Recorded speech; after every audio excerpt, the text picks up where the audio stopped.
Welcome back அரிமா விழித்திரு. இந்த பதிவில் உங்கள் பேன் கார்டில் இருக்கிற பழைய அட்ரஸை எளிமையாக மாற்றுறது எப்படின்னு பார்க்கலாம்.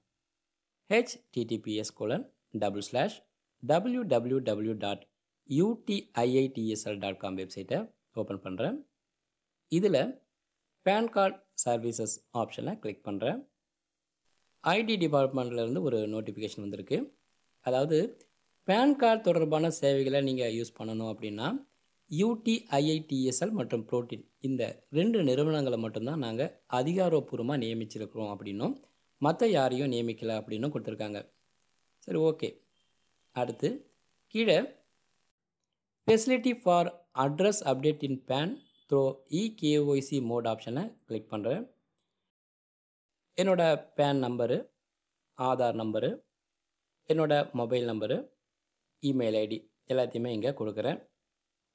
அட்ரஸ் அப்டேட் சோர்ஸில் 2 ஆப்ஷன் கொடுத்துருக்காங்க.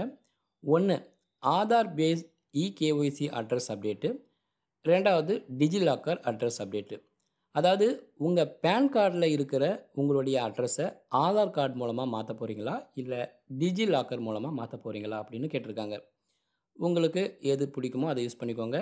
நான் Aadhaar base eKYC address update ஆப்ஷனை கிளிக் பண்ணுறேன். அடுத்து கேப்சாவை இங்கே கொடுத்துட்டு டேர்ம்ஸ் அண்ட் கண்டிஷனில் பேன் கார்டோட ஆதாரை ஏற்கனவே லிங்க் செஞ்சவங்க மட்டும்தான் இந்த போர்ட்டல் மூலமாக அட்ரஸை அப்டேட் பண்ண முடியும். இந்த அப்ளிகேஷனை சப்மிட் பண்ணுறப்ப UIDAIயில் உள்ள தகவலின்படி என்னோடய அட்ரஸை பேன் தரவுத்தளத்தில் அப்டேட் ஆகும் அப்படின்றத நான் ஒப்புக்கொள்கிறேன். டேர்ம்ஸ் அண்ட் கண்டிஷனுக்கு ஐ அக்ரி டிக் பண்ணிவிட்டு சப்மிட் ஆப்ஷனில் கொடுக்குறேன். Please verify your details. Okay.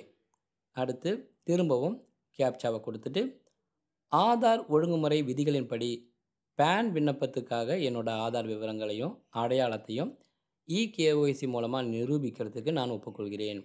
இந்த பாக்ஸை டிக் பண்ணிவிட்டு சப்மிட் ஆப்ஷனை கிளிக் பண்ணுறேன். ஆதார் eKYC OTP என்னோடய மொபைல் நம்பருக்கு வந்திருக்கு. ஆதார் ஓடிபியை இங்கே கொடுத்துட்டு கேப்சாவையும் டைப் பண்ணிவிட்டு டேர்ம்ஸ் அண்ட் கண்டிஷனுக்கு ஐ அக்ரி டிக் பண்ணிவிட்டு சப்மிட் ஆப்ஷனை இங்கே கொடுக்குறேன். அடுத்து இதில் கொடுத்துருக்குற அட்ரஸ் என்னன்னு ஒரு முறை பார்த்துட்டு இங்கே உள்ள கேப்சாவையும் டைப் பண்ணிவிட்டு சப்மிட் ஆப்ஷனை கொடுக்குறேன். என்னோடய அட்ரஸை மாற்றுறதுக்கான என்னோடய ரெக்வெஸ்ட்டு சக்ஸஸ்ஃபுல்லாக சென்ட் ஆகிடுச்சு. இதுதான் ரெஃபரன்ஸ் நம்பரு. இந்த டவுன்லோட் ஆப்ஷன் மூலமாக இந்த ரெஃபரன்ஸை டவுன்லோட் பண்ணிக்கலாம். இந்த பதிவு உங்களுக்கு பிடிச்சிருந்தால் லைக் பண்ணுங்கள், சேனலை சப்ஸ்கிரைப் பண்ணுங்கள். மீண்டும் பயனுள்ள அடுத்த பதிவு சந்திப்போம். நன்றி, வணக்கம்.